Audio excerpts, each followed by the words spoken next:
Assalamualaikum warahmatullahi wabarakatuh. Selamat sore Tribuners. Jumpa kembali dengan saya pemimpin redaksi harian Tribun Medan dan tribunmedan.com Yun Solihin dalam acara spesial kita Jumpa Tengah. Jumpa Tengah edisi Selasa 26 September 2023 ini kembali menghadirkan seorang politisi yang kemarin sudah pernah saya undang di sini ya, Bang ya. Udah, ini di ruangan ini udah dua kali. Ya, teman Tribun di lantai 3 kayaknya ya, sekali atau dua kali ya. Iya. Nah, beliau adalah Ketua DPD PSI Kota Medan, Bang Renvil Pandapotan Napitupulu. Bang Renvil sehat hari ini? Sangat sehat sekali dan sangat gembira. Iya. Ini Tribuner sengaja kita hadirkan Bang Renvil ini untuk kemudian kita akan berdiskusi ke depan soal ada gebrakan yang luar biasa dilakukan PSI di tingkat nasional sana. Tiada angin, tiada badai kata orang. Tiba-tiba saja ada seorang kader yang masuk kemudian menyorot perhatian. Tribuners, kemarin Dewan Pembina Partai Solidaritas Indonesia membuat keputusan dengan memberikan mandat kepada putra Presiden Joko Widodo, Pak Jokowi, yakni Kaisang Pangarep sebagai Ketua Umum PSI periode 2023-2028. Ini kemarin di acara Kopi Darat ya Bang ya, Forum Kopi Darat Nasional, Kopdarnas PSI.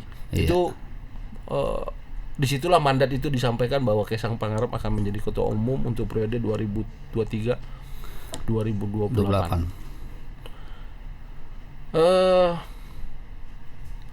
Itu mandat itu diberikan setelah Kaisang resmi menjadi anggota. Iya, tepat. Jadi hari Sabtu ya. Sabtu ya Bang. Hari Sabtu memang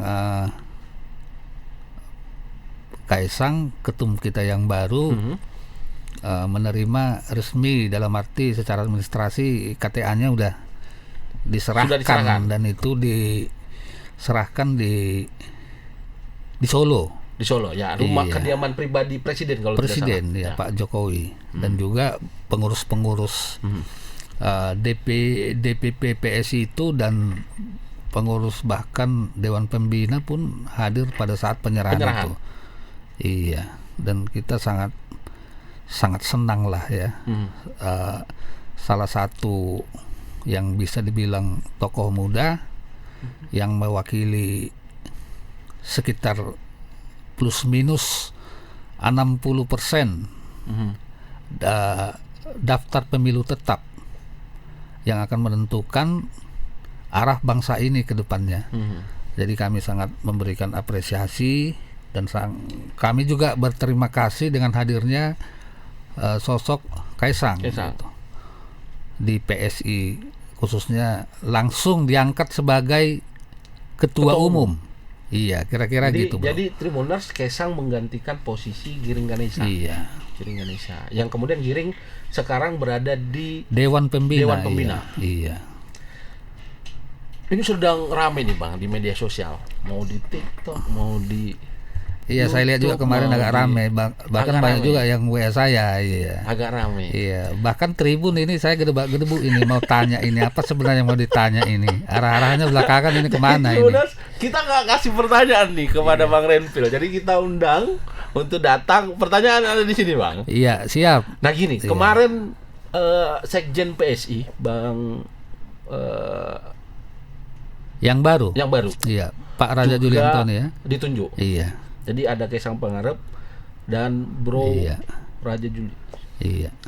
Ada duet baru yang akan memperkuat PSI nantinya. Nah kemarin disampaikan bahwa banyak pengurus DPW dan DPD yang juga berharap Bro Kaisang ini menjadi ketua umum. Nah untuk di DPD Medan sendiri bagaimana Bang? Kalau di DPD Medan sendiri ya kita mungkin memberikan dukungan yang memang lebih gitu, bahwa sosok milenial itu harus jadi ketua seperti yang diberikan info juga dari Bro Giring ya, bahwa dia pun sadar bahwa sebenarnya ini perlu untuk yang lebih muda gitu. Bahkan Bro Giring bilang ya saya pun sudah sedikit merasa sudah tidak muda lagi gitu. Jadi kalau memang perlu untuk menambah daya saing PSI untuk mencapai kemenangan di 2024, ya saya yakin bukan DPD PSI Kota Medan aja. Menarik, ketua umumnya waktu itu Bro Giring menyampaikan yang tadi Abang sampaikan itu. Iya. Ini agak unik PSI bagi saya, menetapkan ketua umumnya tidak seperti partai politik lain. Iya. Biasanya kalau partai politik lain tuh tinggi sekali ininya Bang, prosesnya ya, berproses dia ya. Prosesnya ada protes di sana, ada panjang, dan diambil dalam sebuah musyawarah. Mau itu musyawarah nasional, mau itu luar biasa atau tidak. Tapi di PSI sendiri memang ada aturan bahwa melalui mandat saja atau bagaimana, Pak? Ya itulah banyak keunikan-unikan yang terjadi di PSI. Bahkan sesuatu hal yang tidak disangka orang pun bisa terwujud di PSI. Ya, di luar tadi yang ditanya, di PSI juga banyak kok anggota dewan yang tidak harus money politik. Ada yang bekas ojol, ada yang satpam. Nah, itulah keunikan-keunikan PSI. Termasuk juga bagaimana tata cara kita dalam menentukan sosok kader-kader itu, termasuk juga menentukan ketua umum. Jadi PSI itu mungkin berbeda dengan beberapa partai gitu, yang tidak bukan beberapa, kebanyakan partai. Ya, jadi di PSI itu kalau kita lihat dari sisi bagaimana perusahaan dalam mengambil suatu daya saing untuk lebih berperan dalam hal persaingan dengan perusahaan-perusahaan lain, ya PSI sebagai partai pun ingin punya daya saing dalam hal bersaing dengan partai-partai lama. Jadi kita di PSI itu seperti perusahaan tidak perlu melalui proses-proses yang berbelit-belit itu untuk menentukan ketua gitu. Jadi ya kita di PSI itu Dewan Pembina aja bisa langsung menunjuk. Jadi Dewan Pembina boleh urung rembuk. Iya. Apa keputusannya? Iya. Itu sudah bisa untuk menentukan. Bisa, dan ini kan udah terbukti ya kan? Iya. Memang sejauh ini saya belum dapat dapat sebuah berita atau apa yang terkait ada penolakan misalnya atau segala macam. Iya. Agak beda menurut saya PSI ini. Maksudnya kalau begitu diambil keputusan di nasional, tapi kita belum lihat, belum lihat secara jauh ada plus dan minus masuknya ke sang pangarep ke PSI. Belum kita lihat lah, karena kan baru berapa hari. Tapi pertanyaan penting saya adalah bagaimana dengan proses kaderisasi? Nah, Bung Renvil saja misalnya sudah berapa tahun di PSI? Saya terhitung 2018 di 2018. PSI. Iya.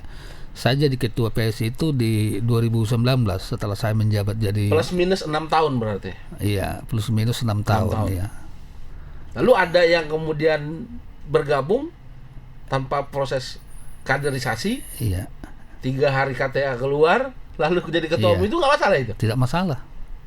Makanya saya balik lagi, PSI itu seperti yang Bro bilang juga, ada keunikan-keunikan dalam tata kelola kita seperti perusahaan.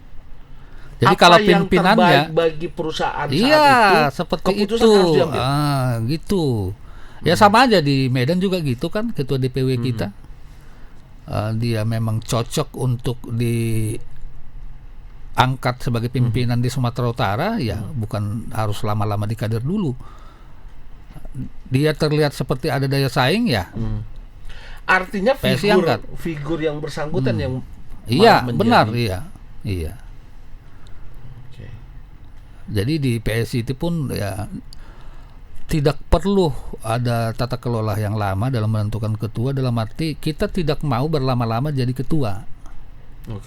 Jadi ya mungkin 1 periode, bahkan nggak 5 tahun pun kita bisa ada pergantian kalau memang ada sesuatu hal yang memang merupakan keputusan yang bijak untuk membawa PSI lebih menang gitu untuk tahun-tahun berikutnya. Ketua umum baru, sekjen baru, tentu semangat baru. Oh iya, saya aja tadi bangun agak cepat gitu, langsung banyak. Berapa tadi ada 6 yang nelpon saya Ya, tadi. tentu Termasuk sudah KIS ada. FM, apa lagi tadi? Iya. Termasuk dari kader. PSI. Dari kader sih masih belum terlalu banyak, karena saya yakin ini keputusan yang memang luar biasa gitu. Ya. Kami hanya ingin kader-kader membantu menyampaikan ini secara melalui serangan udara gitu. Oke. Jadi melalui media sosial supaya masyarakat pun tahu bahwa kita itu adalah partai PSI yang milenial gitu. Ya. Iya. Kalau bagi saya, Kaisang Pangarep dari kategori tadi yang Bung Renvil bilang milenial nggak? Ya milenial, Iya. Gen Z. Iya. Terkenal nggak? Iya, terkenal. Ya, terkenal. Putranya presiden. Presiden, pengusaha. Pengusaha. Iya. Gaul. Oh, Ya, gaul banget. Gaul banget. Banyak followernya, iya kan? Lah tapi di politik ada peluru di sana. Iya. Kita ngomongin peluru dalam tanda kutip. Peluru udah pasti banyak dong, Iya. Bung. Iya. Iya, secara gimana? Secara kepartaian, ini Bung Renvil aja, Iya. secara pribadi dan Iya. sebagai ketua Iya. DPD Kota Medan, apa untungnya PSI mendapatkan Kaisang Pangarep ini? Iya. Kalau tadi saya bawa dulu dari arah sepertinya tadi kan pertanyaan ini, apa memang Kaisang udah siap gitu masuk ke partai? Sebenarnya itu semua tergantung pada pribadi masing-masing. Kebetulan tidak jauh-jauh, saya bercerita aja tentang diri saya. Saya tidak pernah memikirkan jadi ketua DPD. 2018 saya tidak pernah memikirkan ketua DPD PSI. 2018 saya tidak pernah berpikir jadi wakil rakyat. Ternyata saya duduk, bahkan itu memacu saya untuk lebih ingin paham gitu, lebih ingin bisa memimpin, menjadi sesuatu yang terjadi itu menjadi kewajiban kita untuk melakukan tugas kita dengan baik. Jadi kalau kita tadi ditanya ke saya, kira-kira apa keuntungannya kan, seperti itu ya, ini untungnya sangat besar kali. Durian runtuh lah ya. Oh iya, saya aja nggak tidur satu malam ini karena untuk gimana supaya kita mensupport juga ini kebijakan yang baru ini, ya kan. Tadi juga saya udah ditelepon sama ketua DPW bahwa kemungkinan Kaisang akan segera turun ke daerah-daerah termasuk ke Medan ini. Saya udah disuruh untuk mempersiapkan kira-kira apalagi yang belum lengkap, pengurus-pengurus sudah lengkap enggak. Dan saya siapkan studio untuk Kaisang. Siap, kalau dia nanti ada waktu, saya akan infokan. Ya, kita siapkan studio. Iya, saya nanti akan kasih tahu juga kalau beliau nanti ketum kita siap di sini, saya akan kasih tahu. Tapi kalau kita tarik lagi, ini kan isunya ini kan sebenarnya dua yang bisa dibawa dengan hadirnya ketum kita yang baru, ketum Kaisang. Satu dari milenial. Oke. Ya ini kita harus berupaya mengajak kaum milenial itu turun ke politik. Balik lagi ke tadi bahwa sebenarnya 60% pemilih potensial hari ini 60% adalah milenial. Dan itu yang kita harus bersama-sama menentukan arah masa depan bangsa kita ini untuk mereka juga. Iya kan? Dan yang kedua, keuntungan besar secara pribadi atau secara partai, kita memimpin, kita mempunyai kader-kader yang masih muda. Dalam arti untuk berpolitik itu masih dikasih waktu renggang, yang sangat renggang, untuk berproses supaya jadi berpolitik secara matang ke depannya. Paling tidak hari ini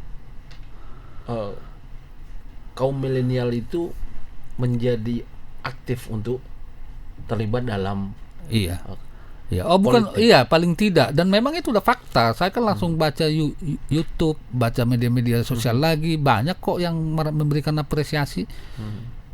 Sehingga itu ya kami harapkan bisa membangkitkan gairah mereka untuk turun ke dunia politik, minimal mereka hadir gitu di TPS. Ada simbol, ada lambang sebuah sosok generasi milenial dari Kaisang yang nantinya bagi PSI itu juga menjadi kekuatan untuk nilai mengajak positif. kaum milenial. Iya, kita yakin itu pasti ada ya. Di samping tadi kan nomor satu isunya milenial, yang kedua isi Jokowisme, dan itu udah kita lihat kan ketum kita yang baru dilantik aja kan banyak kader-kader Jokowi yang hadir, bahkan foto bareng bersama gitu, termasuk Projo. Ya. Ada hadir di sana, Pak? Oh ada, kemarin kalau kita lihat live-nya kan bahkan yang hadir ratusan, yang dipoto cuman dipanggil cuman 30-40 karena takut panggungnya tidak kuat gitu. Dan hadir semua. Nah, kita berharap ya mudah-mudahan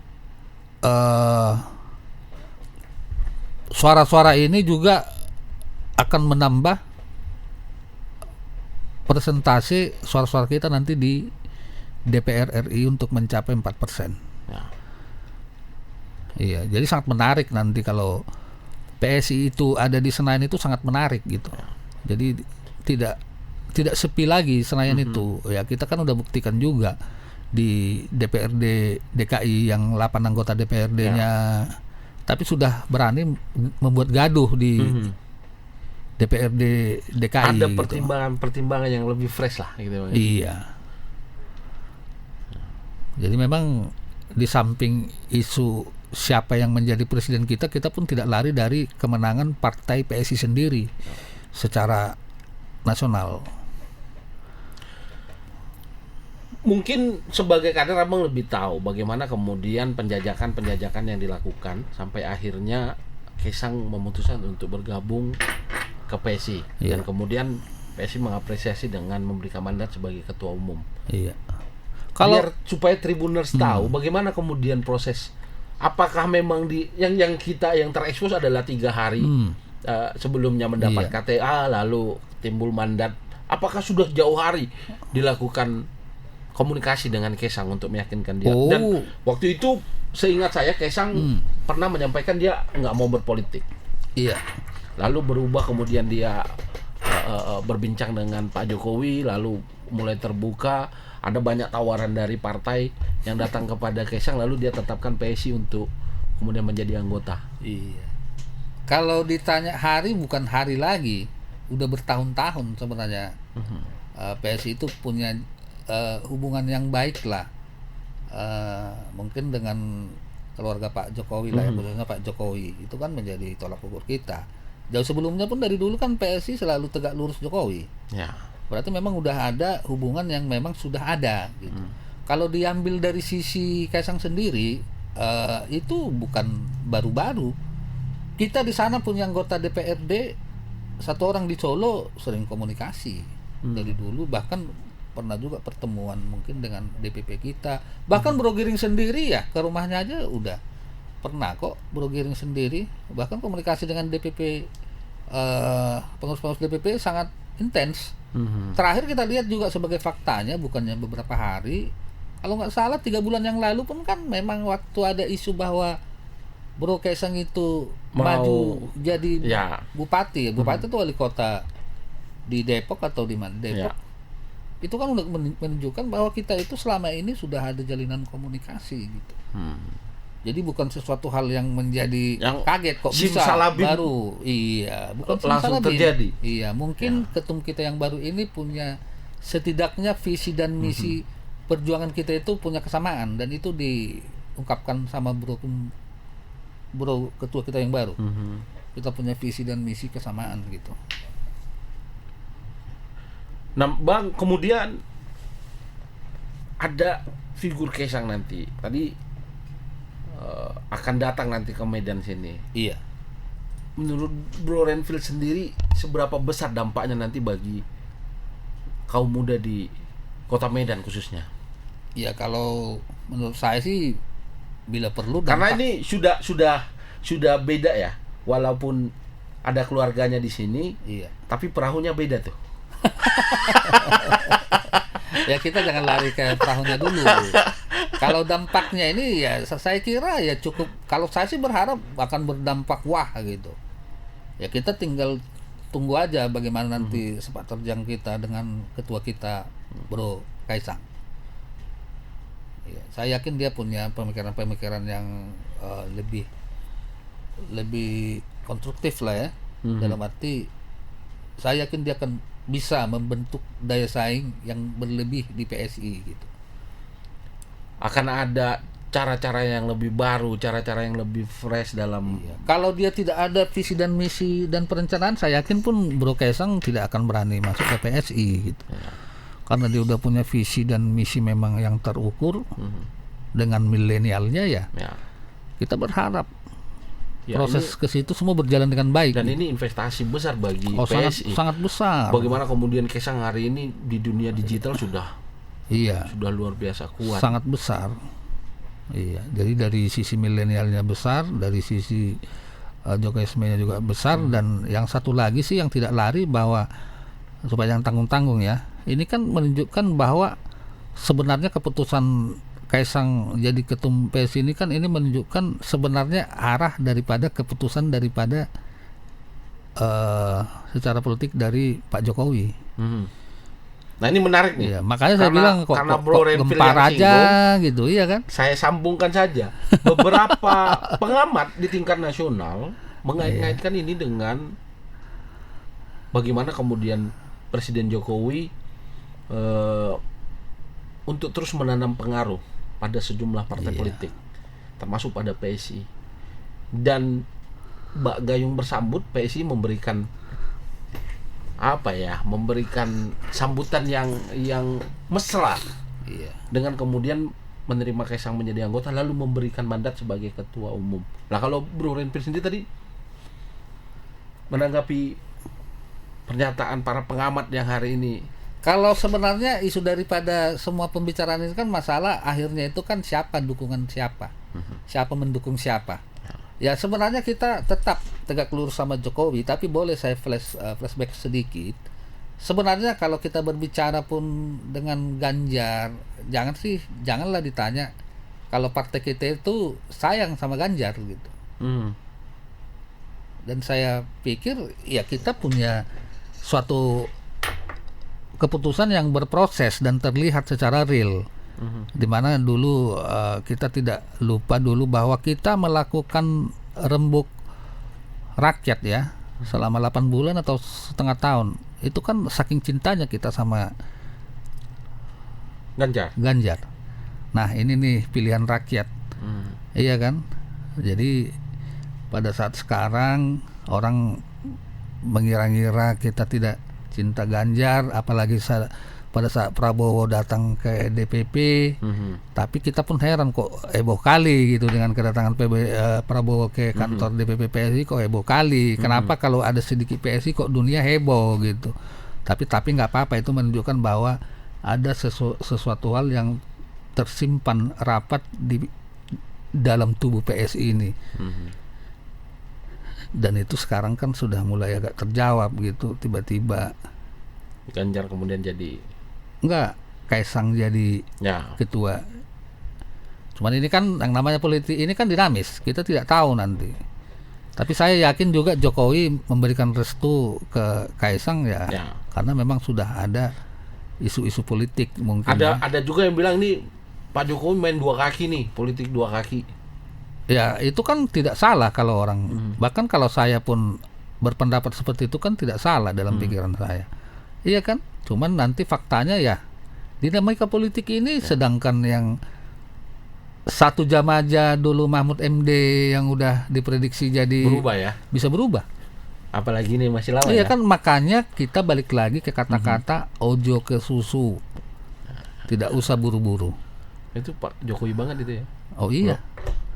Dan menarik kemarin waktu penyerahan mandat, Wakil Ketua Dewan Pembina PSI Sis Grace menyatakan bahwa PSI belum menentukan sikap sebenarnya. Siapa yang akan didukung? Iya, karena memang karena kita belum deklarasi kan. Maka sebenarnya mungkin PSI menunggu apa? Iya, menunggu Pak Jokowi. Oke. Kan kita tegak lurus sama Pak Jokowi. Ya kita nggak boleh lah mendahulukan. Faktanya sampai hari ini belum tahu mau kemana. Lo kan dilihat sendiri gimana Pak Jokowi masih ojo ke susu kok.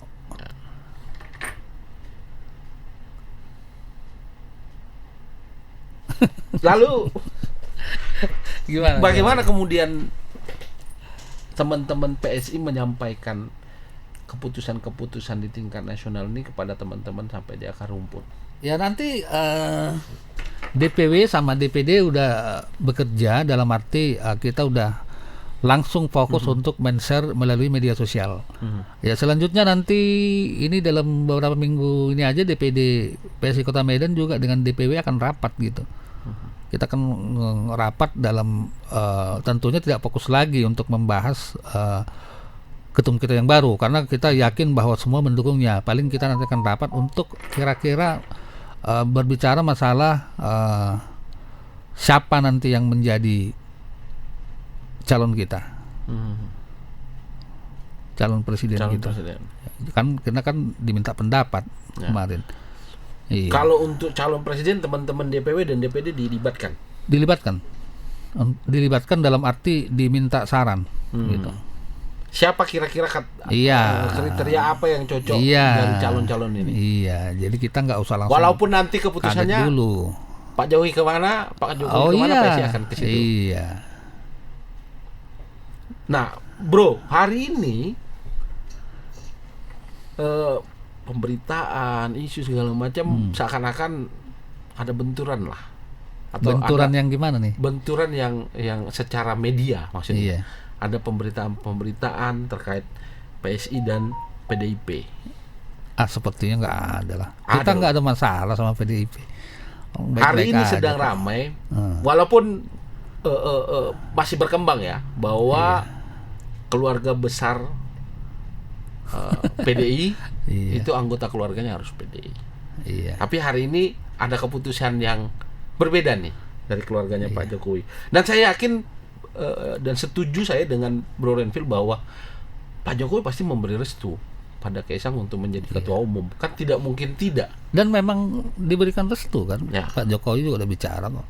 Boleh Bro Renvil tanggapi, tidak juga tidak apa-apa. Bagaimana kemudian menjaga isu ini bahwa sebenarnya nggak masalah dengan PDIP? Iya. Ya memang tidak masalah kan. Itu kan udah langsung diberikan penjelasan sama pengurus PDI kan. Tidak ada masalah, tidak ada yang melanggar kok secara partai. Dan ya, dengan penjelasan-penjelasan ya, seperti dia sudah tidak kakaknya di. Iya. Itulah pernyataan itu bukan pernyataan saya dan itu pernyataan daripada PDIP gitu. Sebenarnya tidak masalah. Kan itu yang sebenarnya menarik bagi PSI. Lambang mawarnya naik terus ini. Ya mudah-mudahan lah. Ya tapi kita juga tidak lupa lah bagaimana kader-kader kita setingkat DPW DPD ini harus sebagai tumpuan yang sangat kuat gitu untuk menyokong ketua kita yang baru gitu. Ya. Iya. Nah memang ada pernyataan, saya bacakan pernyataan Kaisang pada saat menerima mandat kemarin. Apa target PSI di 2024? Seperti saya sampaikan, saya seorang yang optimis, tapi enggak muluk-muluk.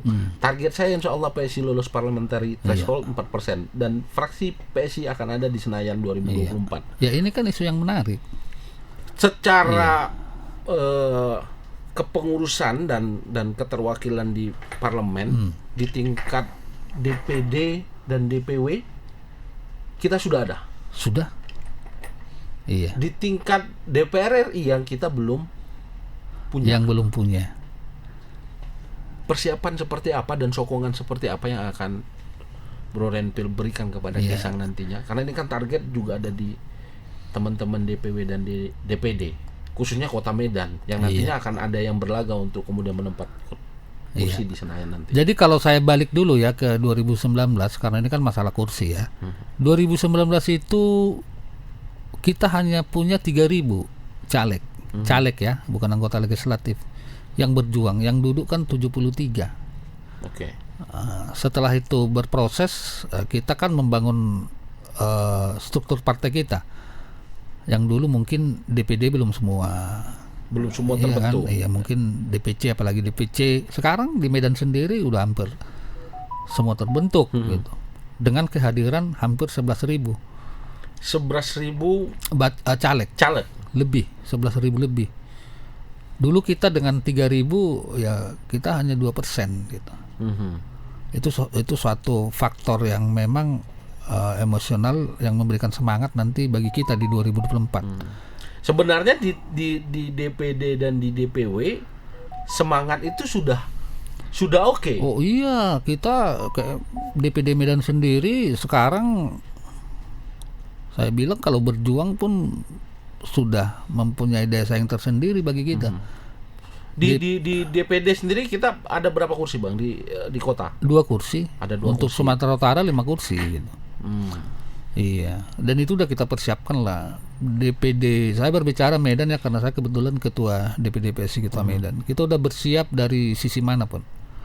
Bahkan dari mungkin yang dari sisi teknologinya juga. Karena kita kan partai milenial. Kita kan berusaha menimbulkan suatu daya saing yang mungkin belum dimiliki oleh partai-partai lain. Ya kita ini udah berjalan. Dan inilah mungkin yang akan menjadi alat-alat yang akan membantu bagaimana nanti Kaisang untuk mencapai cita-cita PSI itu untuk 4% duduk di Senayan. Parliamentary threshold ya. Iya. Ini perkara kemudian modal tadi sudah kuat nih Bang. Ada ketum yang saya kira dia punya nilai jual yang luar biasa, mau dibolak-balik dari manapun dia punya power yang bagus. Oh iya, saya aja udah saya bilang semalam dilantik saya aja terganggu, nggak bisa tidur. Banyak yang telepon, banyak yang WA. Ini kan semua sesuatu hal yang luar biasa gitu. Modal Kaisang ini duduk di PSI itu ya sangat membantu PSI. Apalagi disupport lagi dengan pengurus-pengurus DPW dan DPD. Ya di mana kita tahu Kaisang akan datang ke setiap daerah gitu. Abang ketua DPD, tentu ada apa treatment lah yang dilakukan ini jelang mau pemilihan lagi. Iya. Mestinya kan sudah jauh-jauh hari treatment dilakukan untuk kemudian mengumpulkan suara kembali. Nah, untuk di Kota Medan sendiri paling tidak berapa suara yang harus dikumpulkan, Bro? Untuk kalau secara parlemen, secara dapil ya, kita tidak bermain-main lagi PSI Kota Medan ya.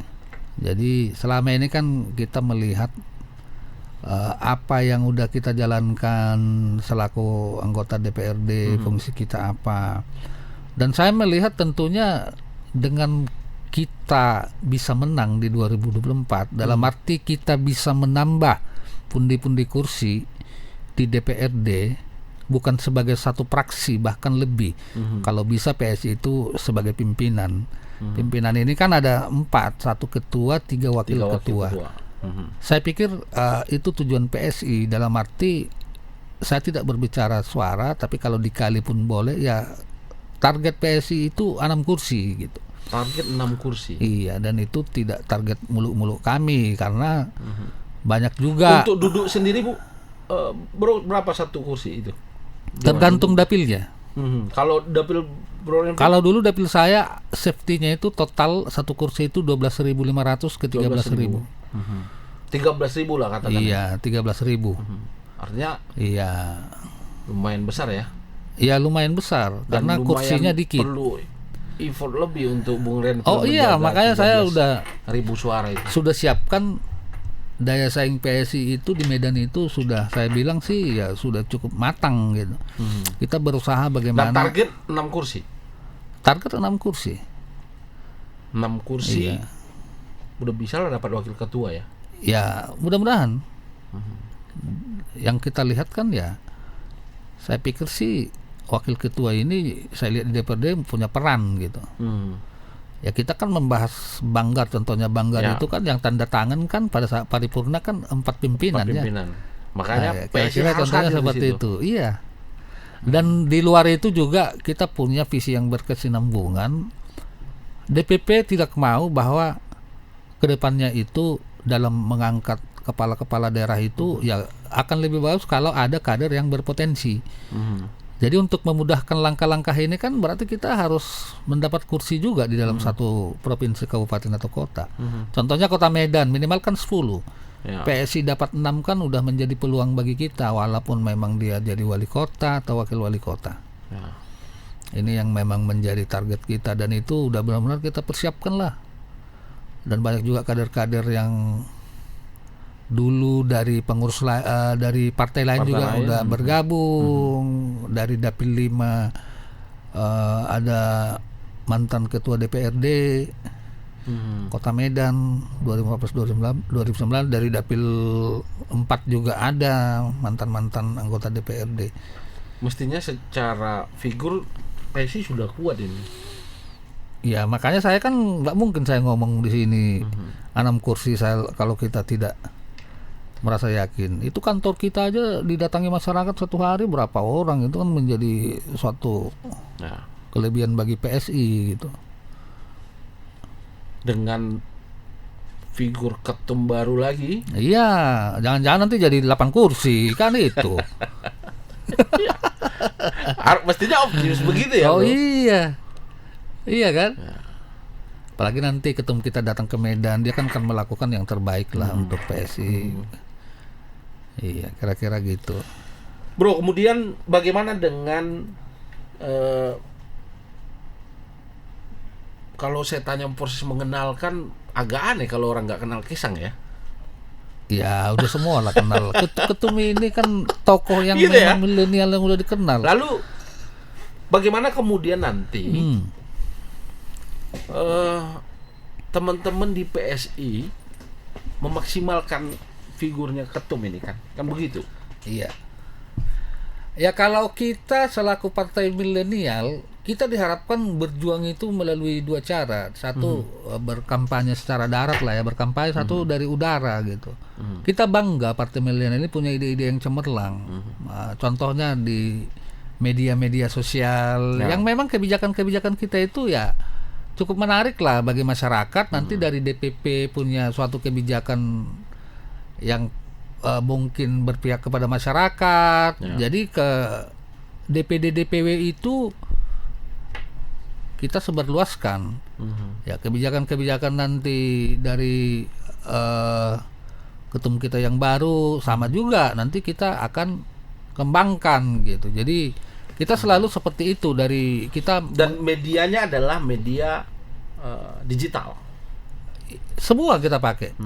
Twitter, Facebook, Instagram, bahkan TikTok. Kan ini yang digemari masyarakat sekarang. Ya contohnya lah kemarin dengan kita ada isu PSI menang BPJS gratis.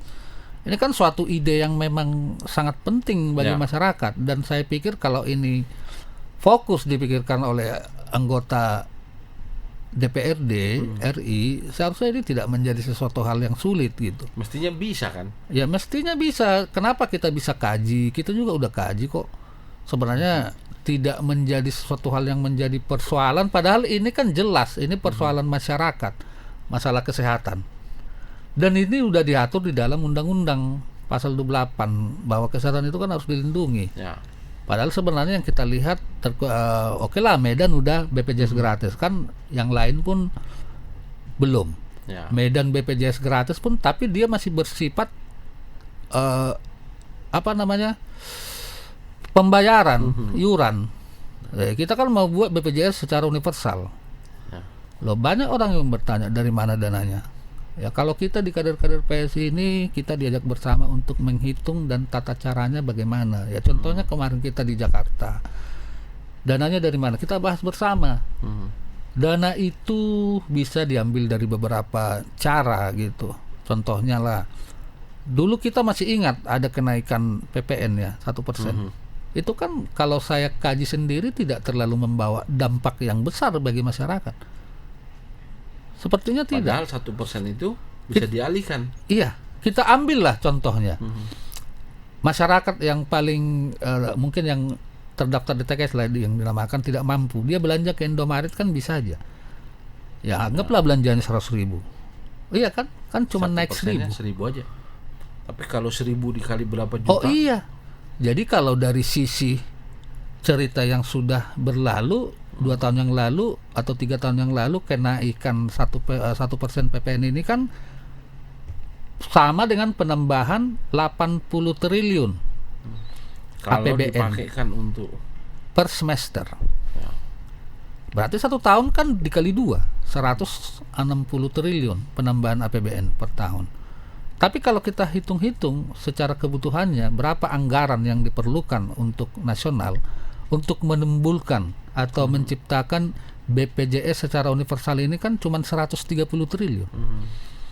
Dan setelah ini bisa tercapai, tidak akan ada lagi pembedaan-pembedaan yang seperti kita lihat BPJS yang berlaku di daerah. Termasuk pembedaan kelas daripada kelas 1, kelas 2, kelas 1, 3 kelas 2 gitu itu ya. tidak ada lagi. Penanggulangan daripada dokternya itu tidak akan ada Nggak ada lagi. tunggakan, Jadi tunggakan siapa rumah sakit, saja orang ya. yang tidak mampu, mau pemulung, mau tukang becak, bahkan orang yang mampu yang bersedia menggunakan BPJS yang dibayar pemerintah, itu Dia tidak bisa ada tercover. pembedaan. Di situ. Dan ini kan memang udah dilindungi di dalam Undang-Undang Pasal 28. Ya. Ya, terkadang ada orang yang dari terus kalau nanti orang protes, ya udah, seharusnya pemerintah juga perlu mengambil kebijakan-kebijakan, ya mungkin DPR RI lah ya di Banggar ya. Kan sekarang kan Presiden Jokowi kan sangat banyak menimbulkan kebijakan-kebijakan yang memang sangat luar biasa untuk menambah anggaran di APBN. Isu yang terakhir kemarin masalah hilirisasi tambang. Ya. Saya bisa cerita satu, hilirisasi nikel. 2017 kan kita masih bebas mengekspor biji nikel. Sekarang keluar. kita sudah dibatasi. Tapi di dalam 2017 bentuk jadi. itu tidak diperbolehkan lagi, dalam arti adanya suatu sistem hilirisasi nikel. Ya. Jadi itu nggak bisa dikirim lagi, harus diproses, baik dia dalam proses raw materialnya ataupun barang jadi. Ya. Sekarang yang kita lihat dengan adanya kebijakan seperti itu, yang membawa dampak positif, kenaikan APBN kita di 2022 dari sektor hilirisasi nikel itu 517 triliun. 3.000% naik, Pak. Itu masih kita berbicara Nikel. sektor nikel. Bagaimana dengan barang-barang tambang yang lain? Ya. Lah ini kan dengan Potensi-potensi yang bisa. istilahnya pendapatan itu bertambah kan untuk memenuhi anggaran belanja. Ya. Dan anggaran belanja yang paling melekat yang memang harus dilindungi oleh pemerintah itu kan Kesehatan, ya. selain daripada Pendidikan. kesejahteraan sosial yang berada di pasal 34 undang-undang kita dan pasal 28 kesehatan. Jadi saya pikir kalau wakil-wakil kita di pusat juga lebih optimal untuk memikirkan hal-hal ini, kan tidak ada yang mustahil. Ya. Dan harusnya ini juga menjadi targetnya Ketum kan, bagaimana kemudian kita mau bersaing. Makanya ini Karena yang kita nggak target punya- kita, karena kita tidak punya Ya. perwakilan di DPR RI. Ya kita bisa bayangkan kalau ada PSI di Oh, saya yakin itu dengan pasti dengan apa ya, PSI punya tapi jangan korupsi, nggak korupsi segala macam itu kan. kita rajin-rajin membahas anggaran-anggaran. Walaupun saya di DPRD Kota Medan, saya tidak merasa kecil, tapi saya diajak untuk membahas anggaran-anggaran yang bersifat nasional. Bro, ini sedang proses finalisasi calon legislatif. Iya. Nanti akan dituangkan dalam bentuk daftar calon tetap DCT, iya. DCT. Sejauh ini bagaimana perkembangan di teman-teman sendiri di PSI? Oh, Ada kan sudah ada apa tanggapan segala macam. Kalau saya berbicara mungkin dari bagaimana dari bulan-bulan yang lalu ya, pada saat orang mulai mendaftar, saya sangat bangga gitu. Antusiasnya lampai sekali. Loh, kalau saya hitung-hitung yang mendaftar sebagai peserta DCS baik secara online, baik yang datang ke kantor, dia itu sekitar 350 orang di Kota Medan ya. Saking itu banyaknya yang mendaftar, kita melakukan perekrutan itu secara ketat. Jadi seleksi. Diseleksi. Kita menyeleksi untuk wawancara 2 gitu. Untuk wawancara 2 kali. Contohnya di Dapil 5. Sebelum penetapan DCS 95 yang mendaftar. Dari Dapil 5. Dapil 5 itu meliputi Sunggal, meliputi Selayang, Polonia, Maimun, Tuntungan, dapilnya Bro Erwin. Kita menyeleksi ini sangat ketat gitu. Dan berbeda dengan yang dulu-dulu gitu. Makanya kita yakin 2004 kita udah sangat siap. Karena antusiasnya banyak, kita mesti lakukan seleksi lah ya, kira-kira ya. Iya, kita melakukan seleksi, walaupun memang masih banyak juga kader-kader yang merasa tidak puas dengan hasil seleksi. Ya tentunya saya jadi dimusuhin, dibenciin lah kira-kira. Tapi itu kan menjadi, sudah ada standar. Iya. Untuk di dalam seleksi kan sudah ada standar. Iya, benar. Kita kan semua tanggung jawab ini kan ada sama saya selaku Artinya pemegang kan target. ada dari kader, Iya. ada juga dari umum. Kan Iya, gitu kan? kita kalau dari kader itu 58%, Pak. Kader 58%. Iya, dari 50 orang 28 yang dari kader, baik dari kader DPW, baik dari kader DPD, baik dari DPD ya kecamatan DPD lah ya. Dan 22 yang rakyat simpatisan. Iya. Itu mewakili semua profesi. Oh iya, mewakili semua profesi lah. Tapi yang penting dalam pencalonan ini ya kita lihat mana yang terbaik lah. Ya. Mana yang kira-kira bisa mendulang suara. Lalu untuk keterwakilan perempuan sendiri Sudah oke, kita sudah udah lengkap aman, semua ya. terpenuhi. Sudah terpenuhi. Ya, tinggal kita menunggu bagaimana perubahan PKPU. Pasal berapa tuh ya? Saya pernah lupa, pasal 10 PKPU pasal 10 saya agak lupa tentang apa perubahan perempuan. Keterwakilan perempuan. Keterwakilan perempuan ya. Karena kemarin kan ada diajukan tapi belum ditanda tangan. Oke. Tapi PSI sendiri sudah mengajukan sesuai dengan aturan ya. Udah, tapi kan ini kan khusus di Dapil 1 ini akan membawa dampak. Kalau itu jadi tanda tangan ya kita harus menambah 1 orang lagi perempuan. Oke. Kurang, Tapi sampai saat ini belum ada tanda tangan dari KPU. PKPU-nya belum tentang keluar. perubahan, iya. Artinya PSI menunggu. Iya. Tentang pembulatan angka desimalnya Ya. untuk menambah keterwakilan daripada perempuan lah. Iya. Dan ini karena teman-teman PSI pasti saya yakin menunggu nih. Karena sudah bisa buat baleho fotonya dengan ketum yang baru. Kan biasanya begitu kan dong. Iya. Ya bro ya. Sebelum dilantik pun kita udah Sebenarnya buat. sudah boleh lah ya. Iya. Tapi sekarang kan lebih pede lah kita ya kan. Iya, lebih pede lah ya. Pede. Dan orang lebih tapi oke ini ada Mas Kesang ini ya kan. Iya, ya itulah partai kita yang selama ini mungkin dianggap orang kecil, tapi kita tetap bekerja dan berpikir. Tapi yang udah nggak terbaik. kecil ini. Ini Ya bahaya mudah-mudahan ini. lah, iya kan. Mudah-mudahan dengan ada Mudah Kaisang. dan berbahaya ini berbahaya ini. Kemarin aja kita ada seperti suatu apalah ya, kalimat-kalimat PSI 2024 menang pasti menang. Bahkan Jokowi pun kan 1 tahun yang lalu kan ikut juga dia di panggung waktu kita undang, dia yang menyatakan itu PSI 2024 menang pasti menang. Apalagi sekarang udah kehadiran Bro Kaisang lagi di PSI. Ya mudah-mudahan semuanya terjawab lah, dan mudah-mudahan juga para milenial makin paham gitu untuk memahami bahwa ke depan ini bangsa kita ini kan mereka yang menentukan. Paling tidak Tribuners yang hari ini masih masuk kategori milenial, bukan baby boomers ya Bang. Yang masuk kategori milenial ya paling tidak harus terlibat aktif lah dalam politik, mau menjadi kader partai politik, paling tidak simpatisan, ya minimal dia datang ke TPS. Pilihlah sebagai bentuk partai. Tanggung jawab Bang. Iya. Gitu ya. Tribuners paling tidak datang ke TPS menentukan pilihan, karena pilihan kita akan menentukan arah siapa masa pemimpin bangsa kita ke ini, depan. iya. Gitu. Iya. Bro Renville, tentu harus ada yang Bro sampaikan kepada teman-teman PSI dengan keputusan yang luar biasa di tingkat DPP ini. Ada ketum baru, ada sekjen baru, menambah tenaga baru, menambah warna baru. Apa yang mau Bung Renville sampaikan kepada teman-teman PSI? Kalau saya sih kalau menyampaikan ini biasa dalam pertemuan rapat gitu, kan lebih ada sekretaris kita, ada bendahara, tapi nggak apa-apa, dikit aja.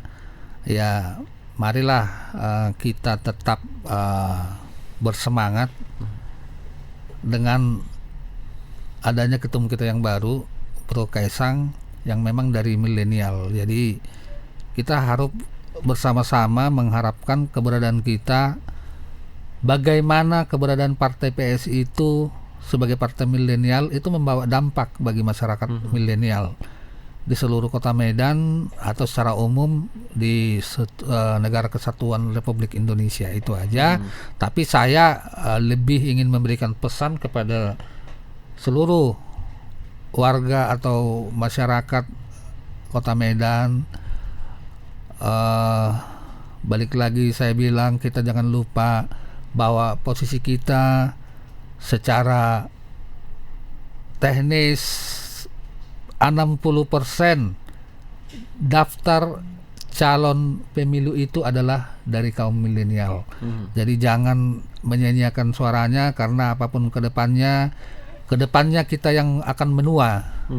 Menua, kita akan bertambah umur, dan itu untuk kita bersama. Jadi dalam arti kitalah yang menentukan keberadaan daripada arah bangsa kita ke depannya, supaya menjadi bangsa yang lebih maju, bangsa yang memberikan kesejahteraan, perlindungan kesehatan bagi seluruh masyarakat di Indonesia. Kira-kira gitu, Pak. Siap. Bro Renvil, terima kasih sudah hadir jumpa tengah. Kita akan saksikan berikutnya apa perkembangan dari ketum kita yang baru. Nanti kita akan diskusikan kembali di jumpa Kalau tengah. boleh saya tanya, kira-kira kapan ini mau ditanya ini? Tergantung nanti. Harapan saya nanti ketum kita bisa hadir bersama Bung Renvil di sini. Siap. Iya kan? Iya. Biar Tribuners melihat langsung bagaimana Iya. apa program kami.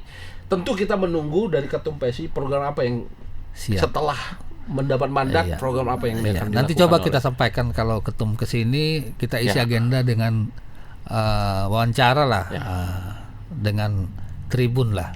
Cocok. Nanti Iya. tinggal kita sampaikan kepada Tribuners kapan ketum PSI yang baru akan Siap. podcast bersama kita. Siap. Tribuners, terima kasih sudah menyimak Jumpa Tengah hari ini dengan narasumber Ketua DPD PSI Kota Medan, Bro Renvil Pandapotan Napitupulu.